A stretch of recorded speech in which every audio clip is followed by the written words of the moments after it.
Yo, what's up, guys? It's your boy Jewel, Mr. Cross Court, and this is the 5th episode of King of the Court. With me right now, our co-host, the one and only Mr. AC, Clyde Hoyno. Yo, we're back again for another episode. Yeah, this is a weekly episode. You could catch us at YouTube, Spotify. Our reels are posted everywhere: social media, TikTok, Facebook, Instagram. And yeah, so if you want to watch the full podcast, you could catch us video podcast. Kung gusto mo makita mga mukha namin at YouTube and Spotify. While you're driving, you can listen to us, King of the Fort. Clyde, you have anything to say before we start? Of course, shout out to our increasing viewers, and it's a pleasant improvement progression for us to see you interact, especially with our reels, our videos.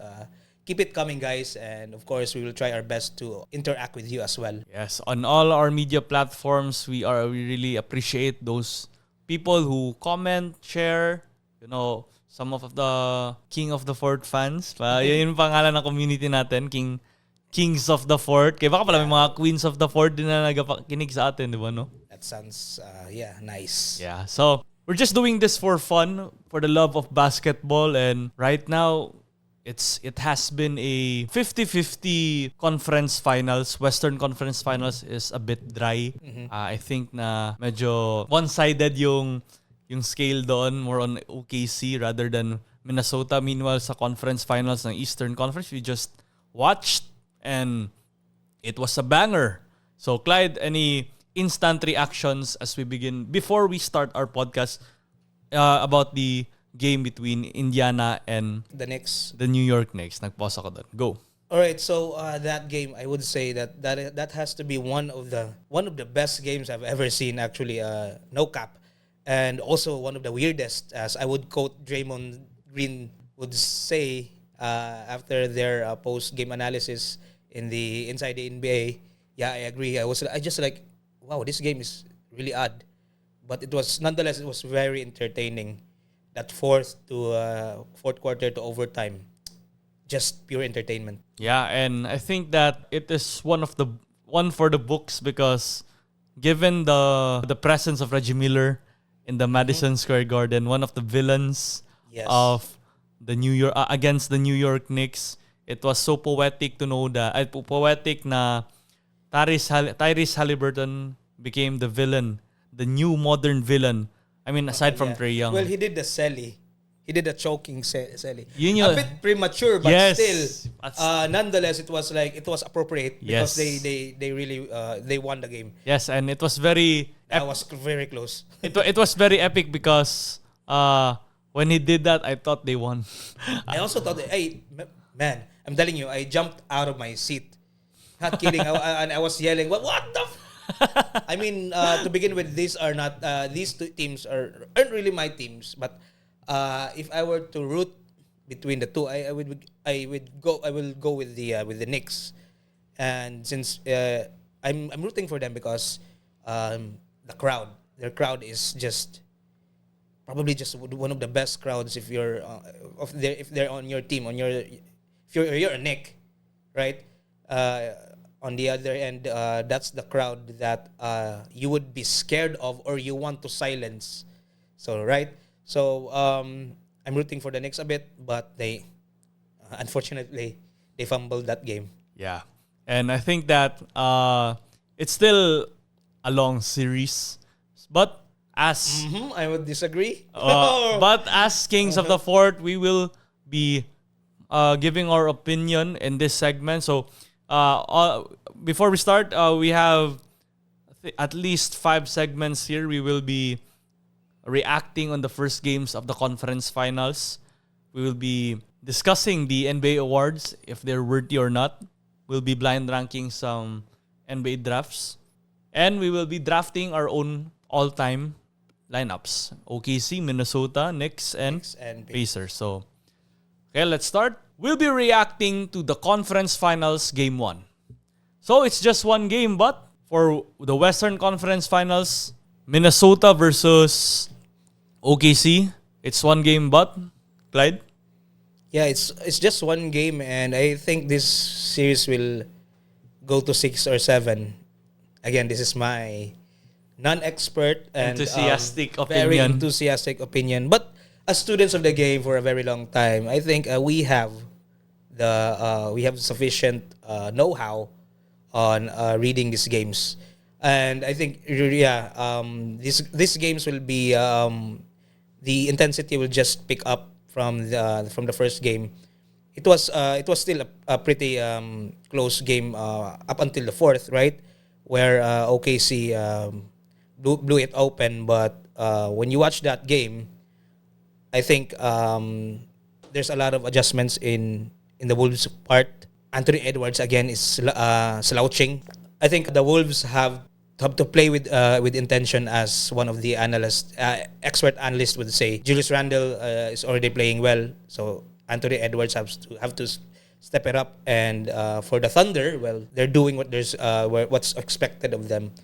Their defense has been great, and they're continuing to do it. So again, I expect this series to go 6 to 7 games, even though they don't have the same fan base, not the same noise as the Eastern counterpart.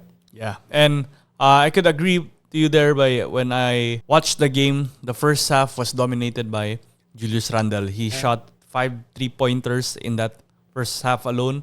He should have hit the shrug, because that's what happened with Jordan hitting 5 3-pointers against the Portland Trail Blazers back then. But my key takeaway is that the Minnesota Timberwolves bench should step up.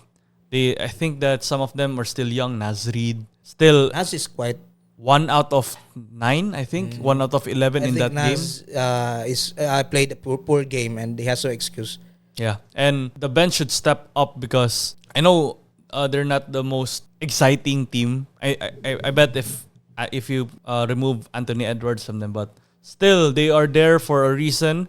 It's their second run in the Western Conference Finals, and they should make some noise, man. That to the point that their opponent is also young, so they shouldn't be intimidated. But also, when I watched the game about third quarter, first half was very competitive, but when the third quarter started, it was a one-sided ball game wherein Shea really baited everyone to his fouls, and I think it really worked out as well. And right now, I'm just thinking, how could you stop a current MVP? MVP na siya ngayon. A MVP that is in a mission to go back to the finals. Okay, so I will add just a bit on that. I think the path to getting to the Western Conference Finals is really different for both teams. And I hate to say it, but the Wolves have the easier path. The Lakers, small Lakers, organized, small ball Lakers, and you have another small ball team, the Warriors, Suns, Stephen Curry, without Stephen Curry, and no big man, legit big man, but on the other end, the Thunder was already very challenged in the second round.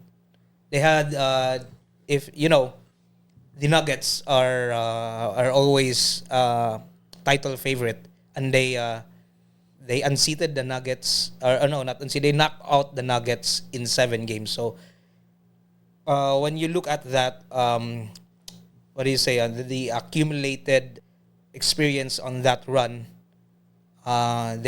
you would say that the Thunder have seen it all, like compared to the Wolves. Like, you haven't fought someone who's really worthy yet. So yeah, I think that's something they have to address. Yeah, and I think tama ka rin dyan, Bay. And I think the key for the Minnesota's comeback, the key for Minnesota's redemption, are everyone besides Julius Randle and Anthony Edwards stepping up. Because I know both those all-stars will really pump up their game in the following series, series in the games in the series. But what makes the Minnesota outstand is key role players stepping up. Rudy Gobert, though Rudy Gobert is an all-star, but I still see him as a role player for the Minnesota Timberwolves. Rudy Gobert having that 2020 ball game. Naz Reid shooting lights out from the 3-point line, 3-point arc. Dante and Nickel. Alexander Walker doing the thing, and Mike Conley being efficient. The vet. I think that their motto right now is like, do it for Mike. Oh yeah, probably. Yeah, because he's one of the vets, and yeah. Do you have anything to add by any reactions? WCF, yeah. I'm. That's all. It's gonna take like 6 or 7, I think. Come on, prediction. Give me a prediction. All right. I see the Thunder coming out. So Thunder in. Thunder in 6 or 7. All right. If I'm gonna judge this based on what I watch and what I hear on analysts and podcasts, OKC in 6. But what I want, Wolves in 7. Oh yeah, you want the Wolves? Yeah, because imagine an Anthony Edwards as early as now getting a ring. It'd be reminiscent to a Kobe Bryant. Well, I would say that the same with SGA. SGA, right? And there's no better way to end your season than winning a ring and shutting all the, that's we're gonna talk about later, shutting all the haters up when he wins the ring. All right. Okay. Next, in our next segment, it's just one game, but Eastern Conference Finals, Indiana Pacers versus New York Knicks. So this is a instant reaction from the game earlier. So hopefully we'll be uploading this tomorrow agad. We'll be prioritizing this reel because it's an instant reaction. So Clyde, after watching that game, Indiana Pacers versus New York Knicks, what's on your mind? First of all, again, I would say it again. That was the one of the most entertaining but weirdest game I've probably seen. And just my reaction, like the plays and the fourth, all the plays that unfolded, my mind was just, oh man, this is too much to take, even on TV. So how much more for those people? Unfortunately, for the Knicks fans, it's a crushing defeat. There's no other way to put it. Like that was too much to take. Like, but yeah, I think after watching the game, I also watched as always. I watched the Inside of the NBA. I watch Inside of the NBA, and I like to hear the thoughts of the experts, the all-time players, the former players, and several points. Yeah, Chuck said that. First of all, okay, I'd like to read what Draymond said. I would like to quote, because this is, I don't know if he thought of it like after the game, or this is just really a good quote by Kenny Smith. He said, "The improbable can only happen with effort and enthusiasm." That's what Kenny Smith said, and I think that's very accurate with the Pacers game, especially with the hero, and it's not Hali, it's Aaron Nesmith.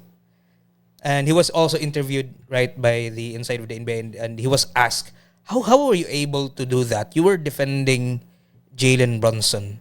That is a difficult task, and you are still able to perform on the other end. You don't see that often. Like, that is a rare thing.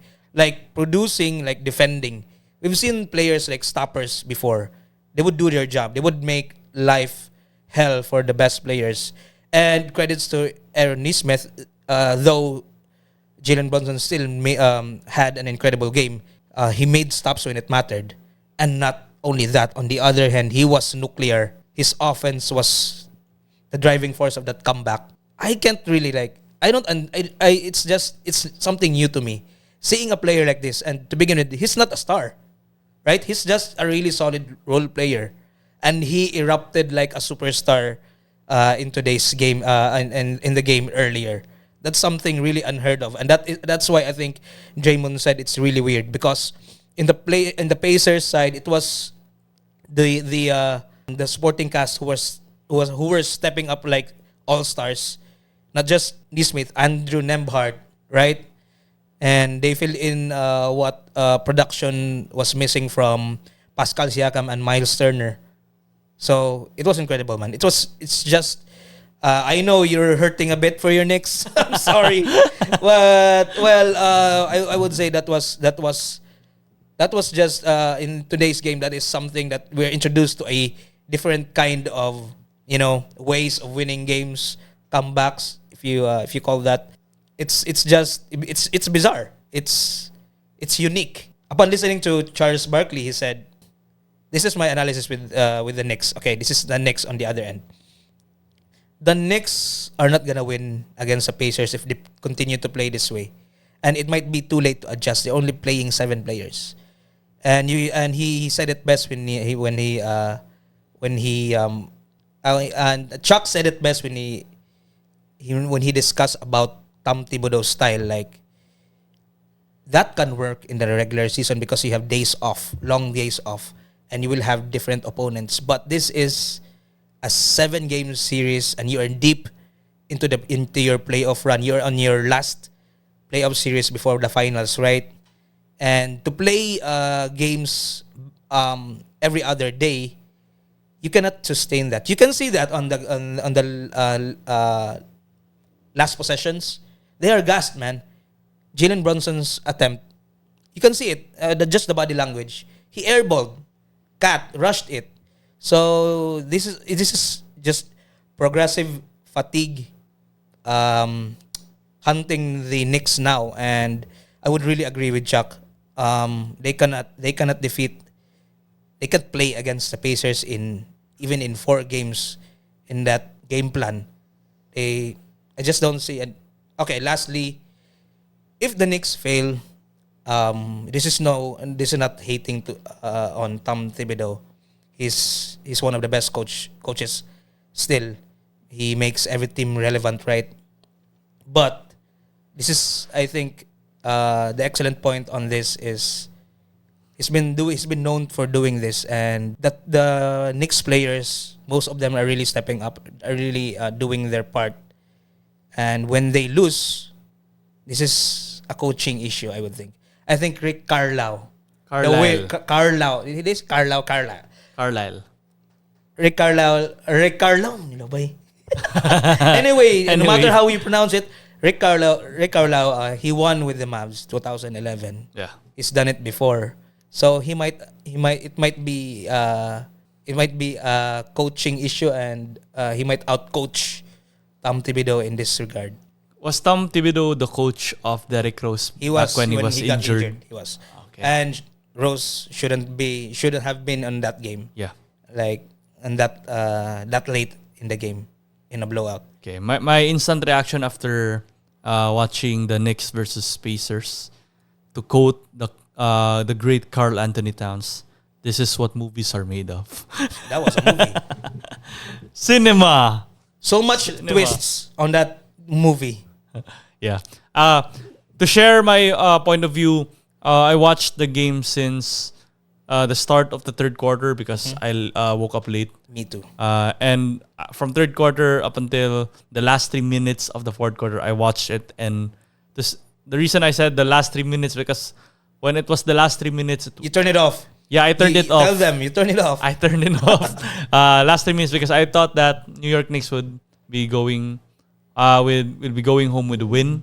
But unfortunately, as a New York Knicks fan, a bandwagoner, a New York Warriors fan, New York Warriors fan, Golden State Knicks fan, I thought that.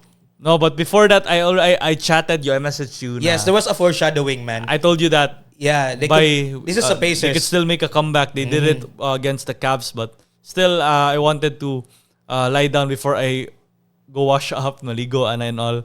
But when my phone rang, it said that 5 points, 5-point lead by the New York Knicks from a 17. I think it was a 16. 17. Yeah, 17. Yes, and it was a 17-point lead late in the game. And yeah, when we were messaging, when I was chatting you, and yeah, that was really just a foreshadowing. Like, when you turned the TV off, I was still watching. And when Nesmith began hitting those threes, I was like, damn, Joel was right. They're back in the game. Holy shit. Yeah, they did it against the Cavs, and they're going to do it against the New York Knicks. So, one thing is for sure, Tom Thibodeau should make a plan against the clutch time. I think it's going to fall on him this time. If they lose, he's going to oh man, the wrath of the New York fan base will be on him. Thibodeau gotta bring out the big guns. PJ Tucker, Landry Shamet, Yes, to do so. and some unknown players I don't know of in the New York You roster. you don't know because you don't see them play. Yes, and I'm not, and I don't. Yeah, You don't see them. You don't see them on the floor. How would you know, right? I'm rooting for Tyler Kolek, Who the hell? Come on, I'm sorry. Marjon Beauchamp. He's on Bucks. He's now He's a Bucks I know dati. him, but he's now on the Knicks. Yeah, and Precious Achua. Kailangan. I know him. Yeah. Anton Watson. Nope. Sige. I saw Landry Shamet on the. Yeah, and I also I also was amazed by the fan base of New York Knicks. A lot of celebrities on the. Yeah, that's why I'm semi-rooting for the Knicks because Underdog. if they reach the finals, this finals won't be boring at all.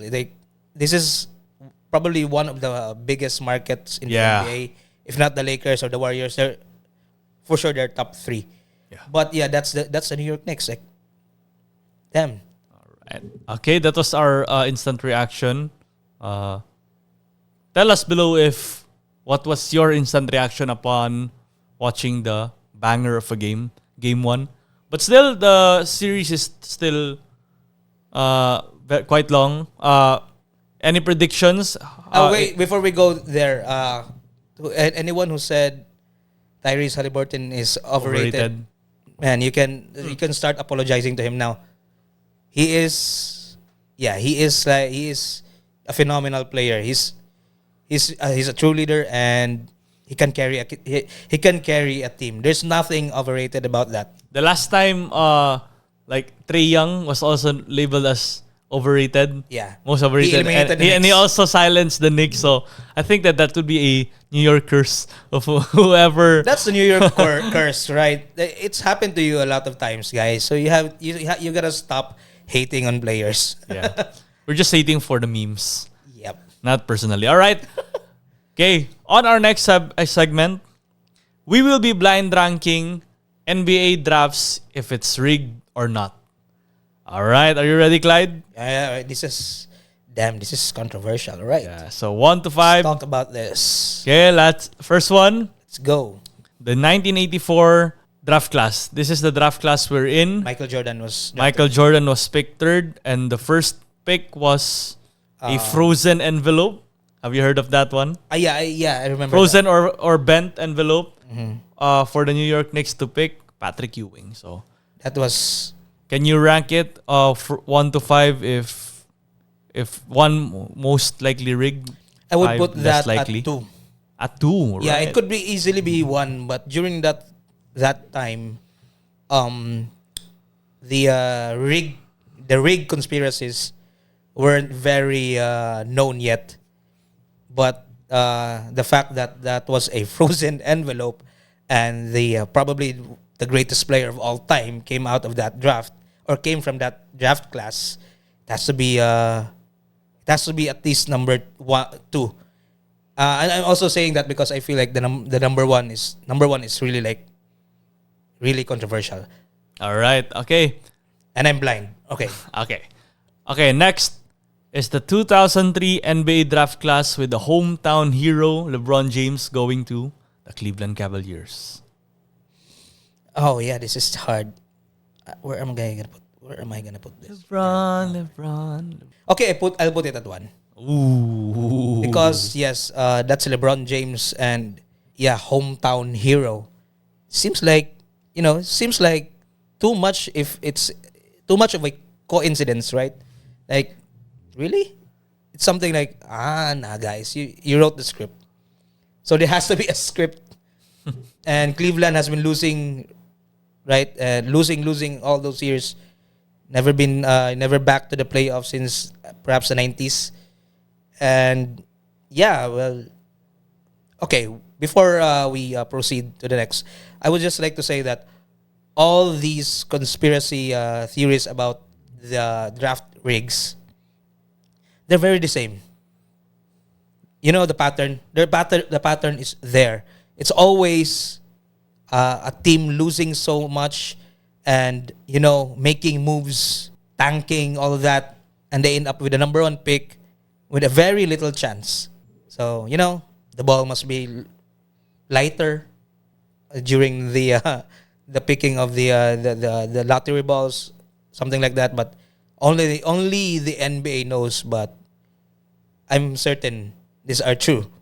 Yeah, there's a possibility. But we're supposed to talk about that later, right? Yeah, we're Okay, just okay, this is okay, later. okay. We're just blind ranking Oh, to start. sorry. So let's talk about it later then. Okay, third one. After LeBron leaving the Cleveland Cavaliers with 2.8% chance of getting the first round pick, the Cleveland Cavaliers won the draft class, and in the 2011 draft pick, they picked Kyrie Irving. 3. 3. Yeah. That was okay, I will explain later. That's 3. All right. Okay, no explanation now. Later na. Later, or should we, or Up to you. maybe now? Yeah, okay. Because Okay. I started explaining the 2. That was the NBA, Apologizing. making up, apologizing and making up to the Cavs. Well, we allowed this move by LeBron. So at some point, they don't want to they don't want any more, fuss or animosity with the Cavs organization. They don't want. They have to do it. They don't want Cavs to buy out from the NBA. That's possible. Yeah. So yeah, they have to make sure that Dan Gilbert is happy too. Okay. All right. Next one. After AD was traded to the Lakers, the Pelicans got the first pick in the 2019 draft class for Zion Williamson. I'll put that at 5 because again, the pattern is obvious, and 5 because it's not so impactful for the Pelicans. There's not going anywhere with Zion yet. Although the Lakers won a chip, but I think my ranking is still pretty how do you say it? Reasonable. I rank it right, I think. So number 4, let me hear. Okay, for your fourth in your blind ranking, the 2025 Mavs first pick with 1.8% after they traded Luka Doncic. I put that at 4 because Cooper Flag is like one of the most anticipated players. Maybe not on Wemby's level or LeBron's level, but still near that tier in terms of the level of anticipation because of his potential. But again, the pattern is there, and he's still going to he's yet to step into an NBA court. So I would put that at 4, maybe 5 if I had a chance to change that with the 4 with my original 5. But again, I will speak. Can I talk about the entire thing? The NBA draft is rigged. It's quite over the years. It's become very obvious. It's always these teams who suck, who really are losing so much, not winning games for several years, or they just given up, or they just lost a really great player, a franchise player, and all of a sudden they get the number 1 pick. Right? It just seems Too too convenient. good to be too convenient, too good to be true, that it's just a pure coincidence. You would really question nah, man, this can't be this. There has to be a script somewhere, or there must be some internal arrangements made. And I understand that this is that business is still business, right? Like every owner has to be. The NBA has that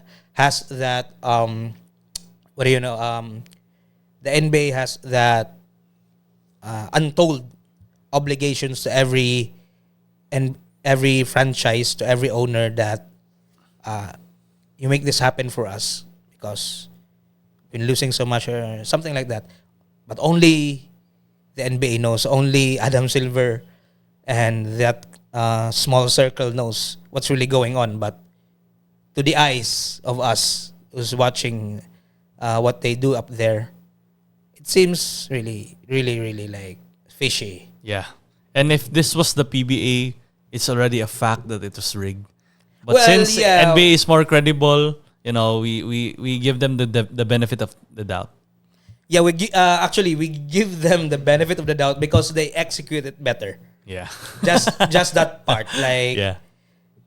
the thing with the NBA, there might be politics, but it's always like it's evenly distributed. Like everyone, because otherwise someone would really like go to the press and tell everyone like no way.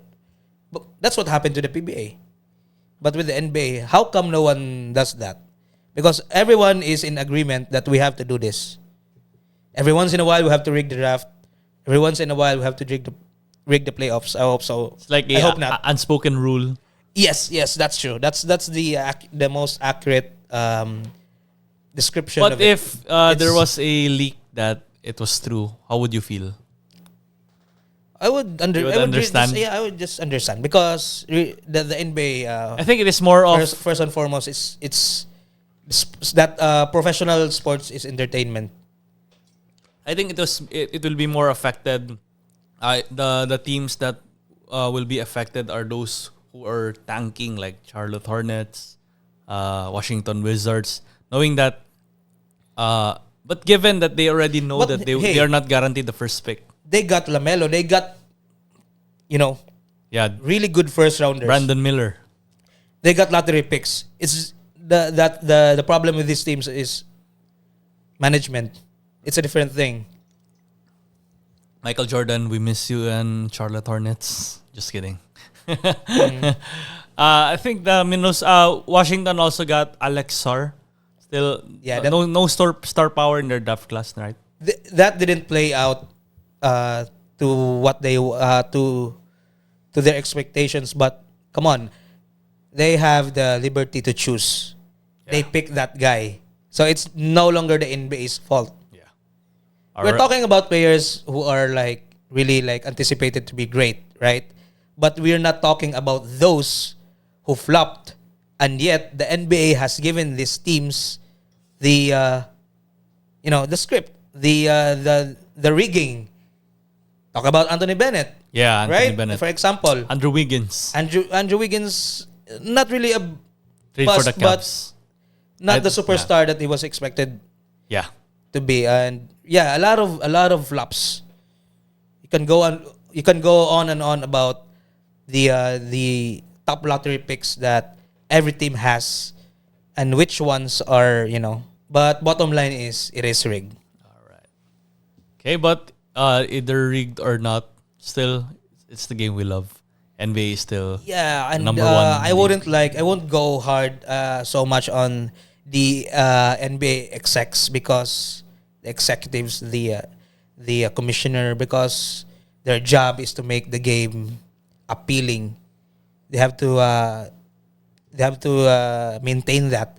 So it's a hard job. So they do what they do, as long as it's not the games that's rigged. Yeah. And that's Yeah, another yeah. story. Yeah. That's another blind ranking. John T. Porter, shoutouts. Oh, yo. Okay, in this next segment, we'll be reacting to the NBA awards if it's worthy or not worthy. Let's go. Okay, let's start with Coach of the Year. We have the finalists. Kenny Atkinson from the Cleveland Cavaliers, J.R. Bickerstaff from JB. Detroit, J.B. Bickerstaff from Detroit Pistons, and Ime Udoka from the Some Rockets. Houston Rockets, and the winner there is Kenny Atkinson. Oh, well deserved because it's the regular season, and the previous season they what are they, fourth or fifth seed?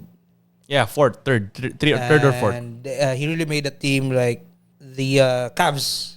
Let's not talk about the playoffs though. The second round, the Cavs really shined, and they were excellent for the most part during the regular season. So we're talking about the coaching in terms of regular season. It has to be Kenny Atkinson. So Kenny Atkinson also put the Cavs on another level. Yes, that's true. That's what I was gonna say. Knowing that they were basically nobody before Mitchell arrived, before Jarrett Allen became an all-star, and before Coach Kenny arrived, they were nobody. They were a team wherein LeBron, a deserted team LeBron. Yes. And that's a good point. What people always see is the end product, right? But the path to getting to where they are, Kenny Atkinson was there for the most part, and he built that team up. He was part of the, of course, credits to the again to the whole Cavs organization, but the coach is always will always have the credits for winning as much games as they could. Yeah, but before we proceed, props to JB Bickerstaff Of and course, Ime of course. Udoka, who Yes. both their teams were in the lottery last season, but they ended up being one of the contenders. I in the would put playoffs. Ime Udoka as the close second or the runner up because he's done that with the Celtics. If it weren't only for that that scandal, he would still be the coach, right? Yeah. But but let's not talk about that. In his coaching repertoire, look at what he's done with the Boston and now with the Celtics and now with the Rockets. Really impressive. Yeah. All right, let's move on. So, clutch player of the year, we have Jalen Brunson, Anthony Edwards, and Nikola Jokic. I think this is a no question, right? No question. Okay. Jalen Brunson is, and you can never run out of praises for him. But here at Kings of the Fourth, we always applaud the small guys. Yeah. Look at Jalen Brunson, man. He's so inspirational. Yeah. Let's use that because For he Curry. is. Because he He is. is. Because when you watch the games, and I'm second half NBA fan. Like I watch the games when it matters. The second part after the All Star, and watching Jalen Brunson, he's really tough, man. But he's got the strength. He's got the craftiness. But most of all, that he's just really he's a fighter. Yeah. I think we could relate to him because he was a unknown Unknown, yeah. who was basic picked unknown. with Luka Doncic in their same draft class, and He was supposed to be a backup, but he's now a superstar, full-fledged superstar. in one of the biggest markets in the NBA. And no question because he always comes through In the clutch. in the clutch for the Knicks, even with the loss today. Yeah. We still would believe that he would hit those big shots, whether He gust did. or not. He did, but yeah, okay. All right, up next. Okay, in our six-man, have anything to say? I really not follow their regular season Peyton performance, Pritchard but I won know this, right? Yeah, Peyton Pritchard is one Well of the deserved. best. Yeah, well deserved. And who's the other guy? Is that Ty Malik Jerome Beasley? and Malik That's Beasley, Malik yeah. Beasley. Kind of too late for Malik Beasley to be a six-man winner, but Peyton Pritchard really killed in this season up until the playoffs. Yeah, He's really a key One of our favorite white player. boys. Right? He's also a really he's a tough underdog, Yeah. and he scores really well, and he does it with he's really like very basic, like Yeah, making it look the easy. bumps, all that, no fancy moves. He just finds a way to do it. So this is a well deserved Six-Man of the Year award All right. for Peyton Pritchard. Okay, let's move on. Most improved player winner, Dyson Daniels. So Dyson Daniels, all right. the great thief barrier. That's his nickname. Another great pick by the NBA. Another deserving winner because Cade, well, he's really a star. He's a budding star, so you can't call him. He shouldn't be in that category Yeah. to begin with. Actually, And the trend recently are players who were a great player who ascended to be an all-star. That was the trend lately. yes, I in the most understand improved. that it's about leveling up. But with Cade, you already know the superstar. He's coming in. He's number 2, right? Yeah. Is the second pick. So you shouldn't really be surprised because these players. No, he's not the second pick, right? He is number 1, I think. This. No. No, si ano man yun. But Okay. So I was talking about Cade. So there shouldn't be a surprise because he's the second pick. First And pick, first pick. Wow, first pick. First to fifth picks, they shouldn't be like put in that category Yeah. because there will be a blossoming star in their second, third year. That's expected. Whereas the players who fall farther down in the I don't know which pick Dyson Daniels is, but he's mostly known to be a defensive specialist, and his offense has picked up, and of course, he's known as the great barrier thief. Great thief barrier. Great thief, whatever. And So for Ivica Zubac, did I say it right? Zubats. No. Is it Ivica? Ivica. What? Ivica. It's yeah, come on, man. But yeah, Zubac a bit too late to be in this category too. So yeah, The Great Barrier Thief. great pala. fire thief. Yeah, I was right. So we have a lot of good nicknames. So I think Dyson Daniels average 3 steals per game. So that's a big one, man. That's awesome. Yeah, Okay, next. that's thievery. Another Dyson Daniels nominee. But the winner here is Evan Mobley. Anything to say? Well, This should go to we should Wemby. have been gone to Wemby, but, Yeah, but it the- was the cut short minimums- due to the injury, right? Yeah. Blood clot. I would Evan Mobley. I'm questioning it because I watched the games, right, and Draymond and Dyson Daniels, they have a better impact Yeah. on that side of the court, and maybe for Draymond it's voters fatigue. Yeah, voters fatigue. Yeah, and- he's been multiple and haters as well. He's got a lot of haters, and Dyson Daniels already winning the most improved, right? player. Yeah. So maybe they want to give it to someone else. Yeah. I'm sorry, Evan Mobley. This is because you exited. The Cavs exited the playoffs way too early and on that fashion. And That's some. I didn't see his defense at all. That's some recency bias, man. Recency bias. That's not just recency bias. I would call that getting exposed. Oh. Yes. Right. In the playoffs and you underperform, you're supposed to be a defensive anchor on what happened, right? Anyway, All you won right. it. Congrats. Congrats, But Evan Mobley. I think this should have gone to either Draymond or Draymond Dyson. Either would be deserving, more Okay. deserving, I think. I think Evan Mobley will be crying right now since he heard your opinion about Come him. on, man. It doesn't matter to him. But what matters to him right now is for next season. Yeah. All right. Okay, next. Rookie of the Year.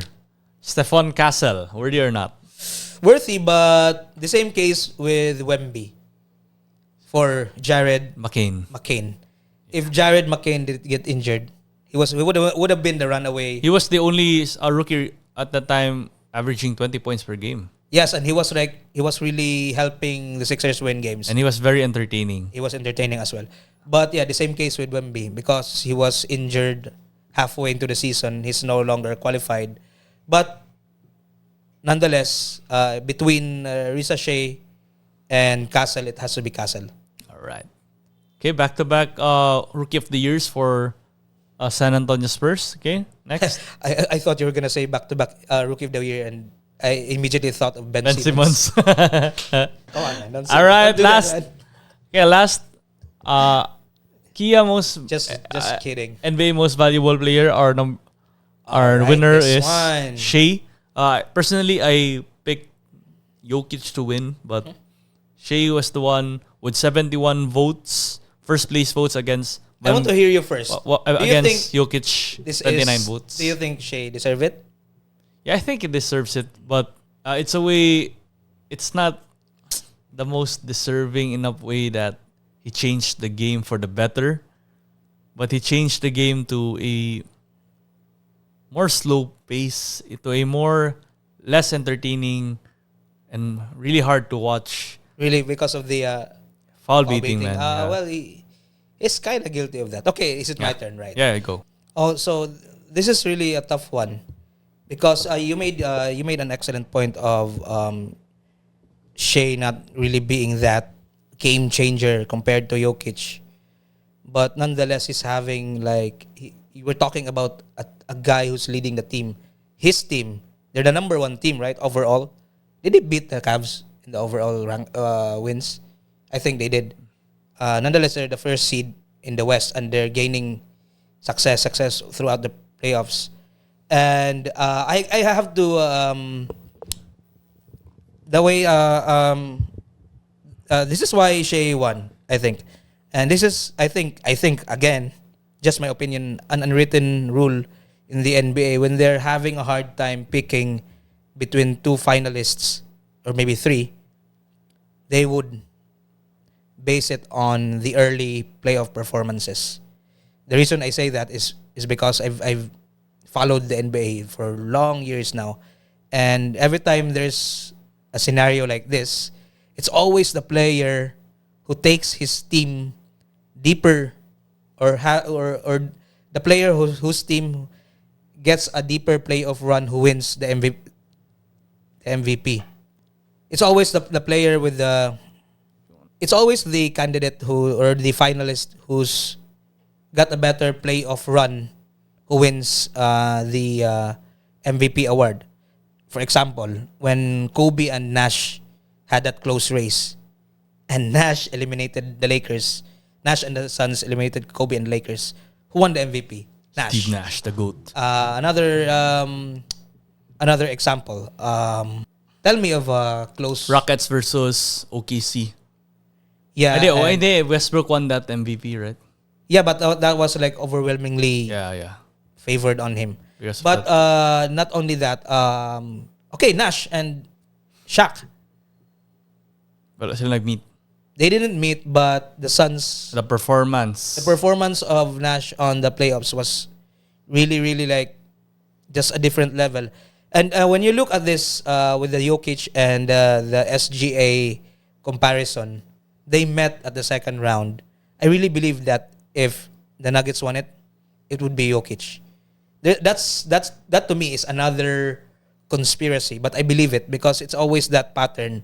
Whoever has the better playoff, it seems that whoever has a better playoff run always, gets the award when the MVP race is really close.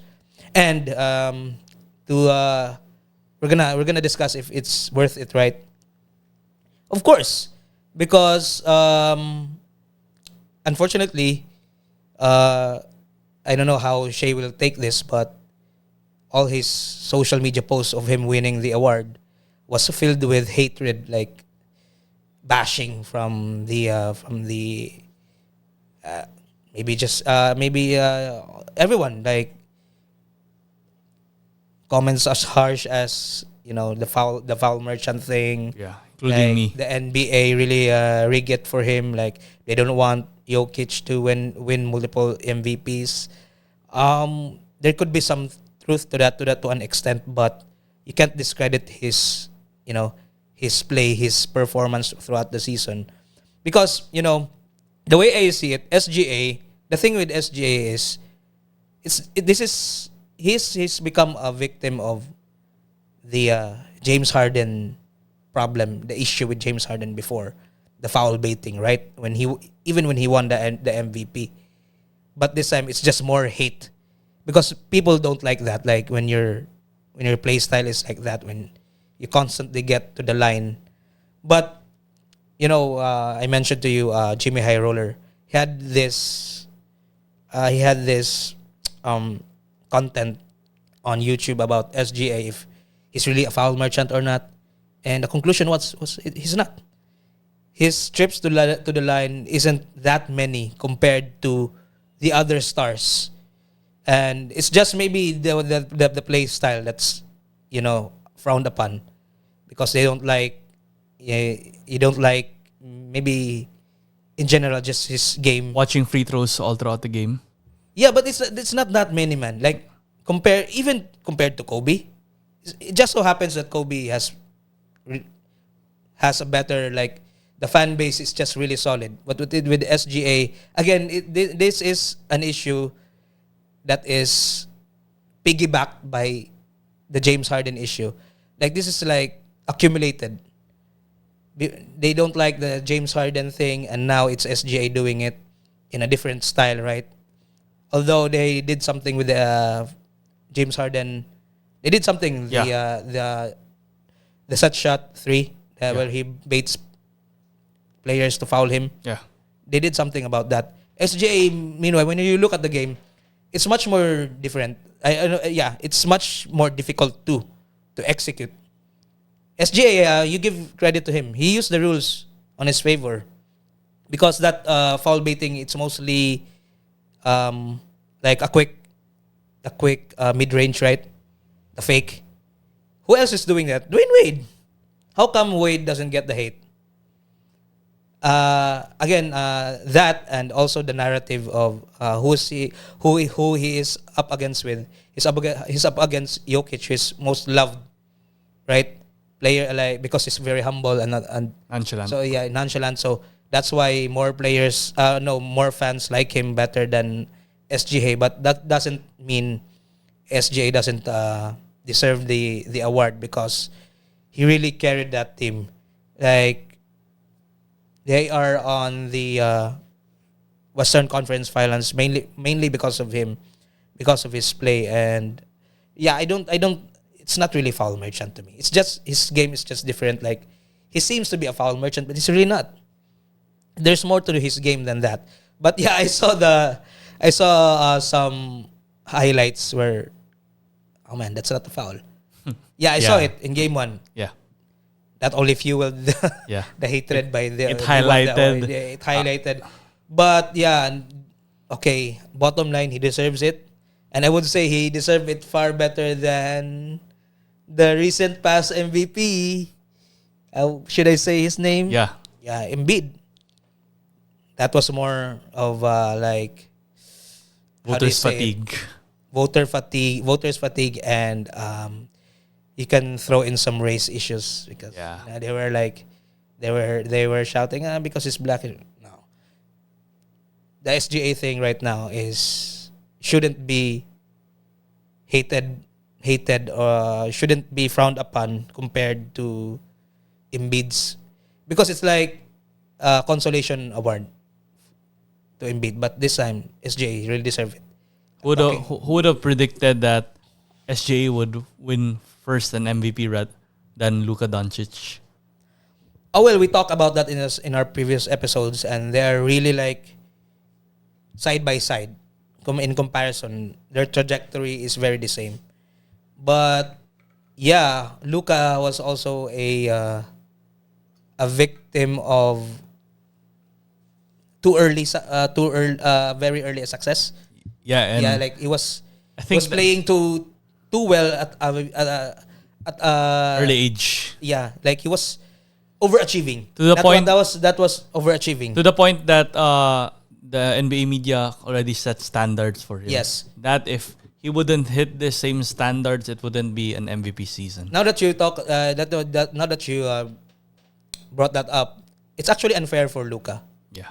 But that's how it goes. Like, right now is the right age for him to win. Maybe next season. All right. Okay, who knows, right? Okay. Before we continue, okay, in this next segment, we had a little bit of technical difficulty, so we'll be having the remaining the remaining part of our podcast in one angle, but we're gonna move it. So here's my angle, and we got Clyde here. Clyde? Yo. Yeah. Let's finish it. Yeah, let's finish this with a classic draft class. A classic all-time draft when... Okay, let's start. We'll be drafting NBA all-time draft... We'll be drafting our all-time teams for our Western Conference Finals and Eastern Conference Finals. Starting with Pacers versus New York Knicks. With me, New York, and Clyde, Pacers. So, let's start. On my first pick on the all-time with my point guard, I think it is very obvious. Let's go with Jalen Brunson. Let's go. All right, Jalen. And my shooting guard, I'm going with Lateral Springwell, one of the iconic alongside Knicks legends, alongside Alan Houston and Patrick Ewing when they reached the 1999 NBA Finals against San Antonio Spurs. Lost to the Spurs. But they lost to the Spurs. But still, they were in the 8th seed. And I think Lateral Sprewell had some issues off court. He punched his coach. He punched his coach, yeah. But still, what a redemption going back to the finals. Latrell was a dog. He was a dog. Small forward, dome to the head. Of course. Let's go with Carmelo Anthony in power forward. No offense to Knicks fans who are fans back in the 1970s, but I don't know who they are. Frazier or... way too old. But, yeah, way too old. Yeah, and wouldn't be... I don't know if they would thrive in today's game. Yeah. Okay. I'm going with standing tall and talented. Amari Stoudemire. Yeah. And in my center, all right, I have my pick. Let's give... who the F is Stingus Pingus? Kristaps Porzingis for our center. Nah, I'm not picking that. All right. But I'm picking him for my sixth man. So in my sixth man, going with Patrick Ewing. So solid. No Knicks fans would be mad. Okay, over to Clyde. For my all-time Pacers, first pick, the possibly the greatest Pacer of all time. At shooting guard, that's Reggie Miller. Okay, and next I have second pick. I think I'm gonna pick, although he has been, he has really declined so hard, but he's still one of my favorite players. Paul George at my 3. PG-13. He's now, but unfortunately right now he's more known as Playoff P. Podcast P. And at point guard, I don't really know who's Jamal Tinsley. Jeff Teague. TJ Ford. I'm thinking, of course, Mr. Not So Overrated Anymore. Tyrese. He's my point guard, Tyrese Haliburton. So Tyrese at the 1, Reggie at the 2, and PG at the 3. And let me have at my 4, my power forward. This is hard. You have so many selections. Danny Granger. Troy Murphy. Yeah, but David West. But that was later on his career. So I will go with Meta World Peace. Or he was still Ron Artest at this time. And for my center, I'm thinking of the center. I'm not sure if you're gonna pick him, but go. The center? I think he's an obvious pick, but I'm not sure if maybe you're gonna pick Roy Hibbert. You were gonna say Jermaine O'Neal. Yeah. I'm thinking about Roy Hibbert. No way. I'm actually considering Rick Smits, but since Jermaine has more accolades, okay, he'll be my center. And for my sixth man, Rick Smits. Yeah, Rick Smits is a Indiana legend. Yep. He started off having hair. He for the kids at home, he is ahead of his time. He is like the older version of a Kristaps Porzingis, but stronger inside. Right. That's my all-time Pacers. Okay, comment down below as we reignite this rivalry with the Knicks and the Pacers. Comment down below which Yes. Can you imagine two players will do this? Can you imagine that? Both Hali and Reggie will do this to your Knicks. Nah, man. When your Knicks choke again. When Reggie did that, the New York Knicks won that series. Oh, yeah. Who cares? The moment. The Selly is everything. All right. Okay. Comment down below which team would win, the Knicks or the Pacers. Comment down below. Okay. All right. On our next, on our Western Conference Finals, in my point guard, I'm going with Mr. MVP. This is unfair. The Thunder are too stacked. They have 3 MVPs. Come on. 4. James Harden. KD. Russ. Oh, God, no. All right. Come on, just wrap it up. I won't mention mine. On my point guard, I'm going with Russell Westbrook, the prime Russell Westbrook, the 2017 Russell Westbrook. Shooting guard, I'm going with James Harden, the supposed to be all-time 6-man for the OKC, but he was traded to the Rockets and he became an all-time player in the NBA. James Harden. Small forward, I'm going with PG-13. Really? Okay. Really? All right. Over J-Dub. J-Dub. I'm waiting for you to say SGA. You secretly hate SGA. Nah, man. man. Come on, Nah, man. man. Okay. All He's right. okay. He's okay. Continue. I'm going power forward, the Durantula. Or of course, that's Kevin Durant. Ano pa mga nickname ni KD? KD lang mo, bro. Alright, KD. Two-time champion KD. Super team manager KD. And in my center, so this is only OKC, strictly OKC. So, I'm going for a prime Serge Ibaka. and your 6 men. And my 6-man Shea. Oh God, man, you hate Shea. Man. Get me buckets off the bench. Ano yung sabi ko kay Shea dati? Shea Gilgeous-Alexander is the Kobe Bryant of Lou Williams.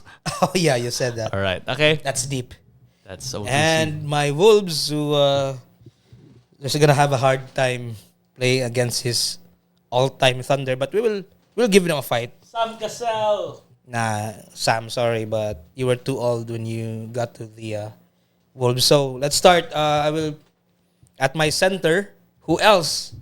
The big ticket, Mr. Double Doubles, the original Double Double guy. No Michael Olowokandi. Come on, man. This is an all-time team.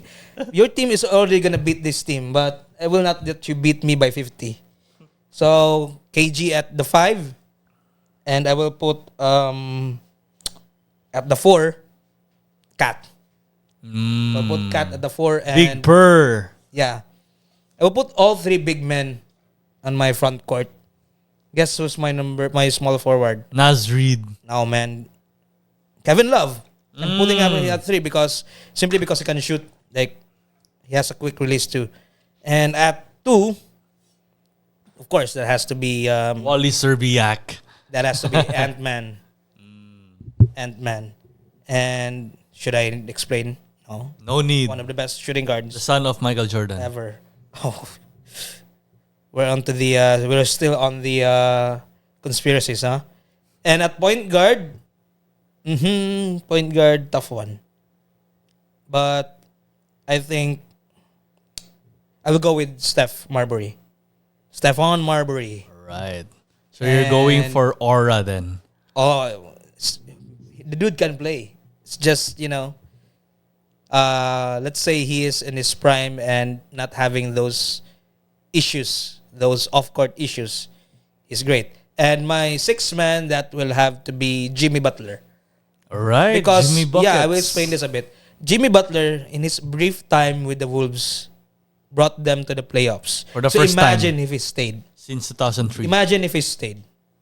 Right? He would easily be a Wolves legend. Okay. At least. So, yeah, my Wolves team will be beaten, but maybe not that much. All right. Okay. Comment down below which team would win in a playoff series in this all-time draft class. And in our last segment for our King of the Fort episode 5, I will be thinking, we will be playing a game where I will be thinking of a player and Clyde will be answering it in 20 questions. Let's go. So, is he a small forward? Yes. Is he playing for the West? No. So that's an East. Okay. Is his team still in the playoffs in the conference finals? No. Did they make the playoffs? Yes. First round? Yes. Second round? No. Wait. No. No. Which teams made it to the is he from Detroit? Yes. Malik Beasley? No. How many questions do I have? 8 questions. Oh, I'm gonna mention the entire roster. Go. Sige. Amen Thompson. No. No, that's Osar, right? Azar siya. Osar. Not Osar. Crap. Forward, right? Oh, yeah, I know. I'm 80% correct. I'm 80% sure. This has to be Tobias Harris. Yeah. All right. Because you're not sure if it's white or Yeah. black, man. Yeah, Tobias Harris because I just recently thought of Tobias Harris over me. Oh yeah, when I Okay. said So ngayon, the Butler. so right thing. now, okay, since Clyde has guessed it, right now it's my turn to voice crack.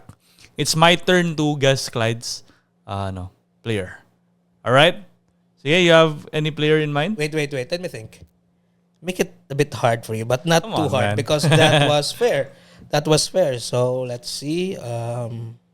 So you Wait. you answered my questions in my player in 12 questions, 10 questions. That has to be like 15. Allegedly. Include The ones we didn't count. yep. That has to be like 18, maybe 18. Okay. Okay. I have this play. I have it. Okay, sige. Let's go. Is he active or not active? Active. Okay. Did his team make the playoffs? Yes. Is it in the Western Conference Finals? Western Conference. Yes. Did he make it? Did they make it in the conference finals? Yes. So I'm down to 2 teams. I'm so good at this. So either Minnesota or OKC. Is he part of OKC? Yes. All right, 5 questions na. Is he a starter? I'm not sure. Right now? No. No. So ano siya? Off the bench and a player. Kayson Wallace? No? Oh, that's my first guess. Is he a big man? Yes. Isaiah Hartenstein. No. Oh! Di man si... Dude, he's starting. Ha? Isaiah is starting, right? Di rin si Chet Holmgren kay... Starting siya, di ba? Chet Holmgren? No? Ilan na questions? I think 9? Kasi may big man na bilin. Basig lisod na ba? Okay lang ba? No, of course not. Come on, man. It's quite easy, right? But it's, I don't know. Jalen Williams. J-Will. The twin of J-Dub. Yeah, I was counting on you to get confused between the two. Like, Okay, one more. okay, Sige. sure. To Clyde. Okay, to Clyde. Back to Clyde. Okay, I have to start with the obvious. Active or inactive? Wala pa naisip. May Wala isip pa? mo. Yeah, I'll give you a hard one. It's already hard the first time. Hindi mo siya maging super hard na baka hindi mo mag-guess. Okay. Go. Go. Active, inactive. Inactive. Oh my God, this is hard. God. Pwede ka rin mag-inactive sa akin mamaya para ma-challenge ako. Star or not? He was an all-star. Was an all-star. Point guard? Nope. Shooting guard? Nope. Oh my God. Pwede mo siya maging shooting guard pero he's Small forward? more known of being a small forward. Great handles? Sure, but he's not known for having great handles, but he has some basic handles. Did he win a championship? Yes. Is he like a... he was an all-star, right? Right-handed? Yes. Go. Rip Ask the Hamilton? question. No. Ask the question. Is he... Is he black? Yes. Oh, he's But light-skinned. Thank you for the tip, amigo. Okay, 10 Still questions very na. hard. Last 10 questions. Light-skinned champion shooting small forward. And he's not known for his handles. 3-point shooter. He is. This is hard. Who's like a great 3-point shooter who's black, who's an all-star. Played in the 90s. No. 2010s. Yes. So I'll give you a clue. He was drafted in the 90s. He played up till 2010s. Did I ask if he was a champion? Yes. And he is. Naglimta nun. God damn. Lakers? Nope. Mavs? Nope. How many questions? How many more? 5 more. 5 more. In the 2010s. The 2000s siya nag-champion. 2000s nag-champion. Wow, this is Bigyan na kita ng clue, ah. yeah. This is I should answer this, but Eddie Jones. Nope. Di ba siya nag-champion 2000s, di ba? I'm not sure. It's hard, man, when you're really playing it. Last 4 questions. Last 4 questions. Champion 2000. 2000s nag-champion. What teams won in the 2000s? Oh, I know. Paul Pierce. Yeah! What a deep snipe. Snipe pa tawag, deep snipe. Yeah. What a snipe by Clyde. Alright. Okay, tama ba? Good. Yeah. Akala ko matalo ka ba? Alright. Okay, next. I also thought that I wasn't gonna Si guess. Clyde, do you have anyone in mind na? Okay, it's my turn, right? Okay, last round. All right, I have a player. Alright. Is he inactive? Yes. Is he an all-star? No. Nah, man. Is he an NBA champion? No.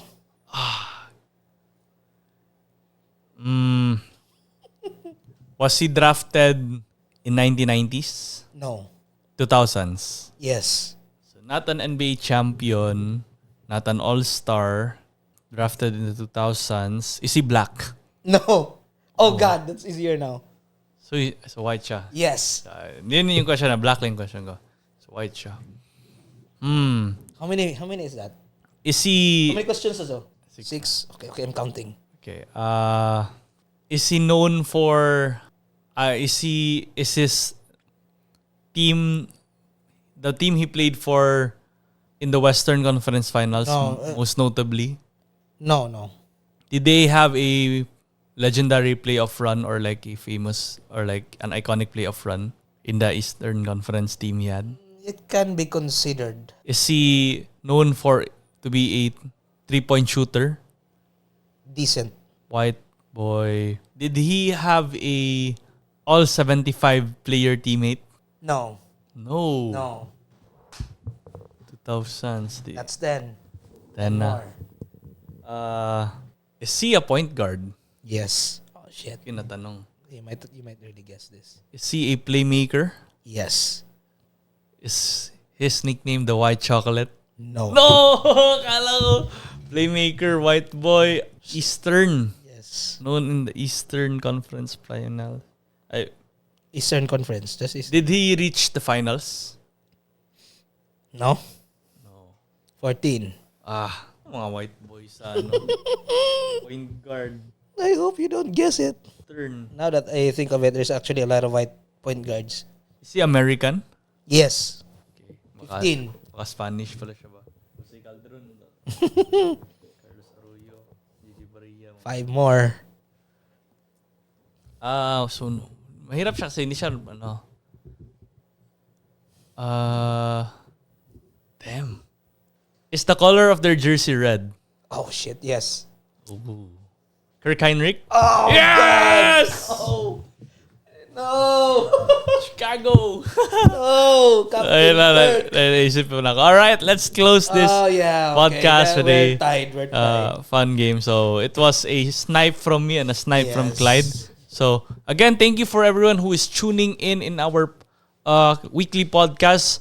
Malapit na rin matapos we are already in our conference finals in our NBA playoffs. We will be covering it up until finals, hopefully. Kung may time pa tayo. Yes, of course. Again, and thank you for our viewers, and hopefully we could do this on a regular. And actually, I want to say something to our guys. Go. When me and Jewel, we're getting a lot of like suggestions from friends and people we know, right? Like we should. They told us that we should have controversial topics, or what you call that? Rage bait topics. Yeah. To all of you guys, unfortunately, we're not on that. We don't want to do that. Like we don't want to take that route. It's just not us. Like we just want to talk about basketball. Like we're more of a purist of hoops. So hopefully we don't take that route. We won't be desperate to get views. But all you can get from us are really genuine opinions about the game we love, about basketball. And if you want to help us, you could recommend topics, or you can engage, interact with us. But for now, so it can change. No, we both agreed that we don't really like the rage baiting thing. Like, it's out there, it's common out there, but just think that it's not worth it. And the attention that we will get is like, we know it's gonna be hate. We don't like that. So we're just gonna talk basketball, and you wanna be involved. Of course, continue to drop your comments, your suggestions, and we would love to hear from you. All right, and as we end this podcast, also I want to be able to have also interactions with our community, but not in a rage baity way. Yes. So it's also fun to just talk basketball without raising our voice, debating, no, manipulating. we can actually have a healthy debate. Yeah. Like, no need to be personal about it. Just we can be smart about talking about basketball. You don't need to like bash each other or embarrass each other. Leave that to the pros or whoever likes it. All right. Exactly. And I think that this is just a basketball podcast from fans for the fans. Yes, exactly. Okay. Direction, As we end this podcast, thank you for everyone who is tuning in. My name is Jewel Evangelio, Mr. CC. And I'm Clyde, and you're tuned in to King of the Fourth. So catch us on YouTube, Spotify, and all social media platforms for our reels. Let's go. Let's go.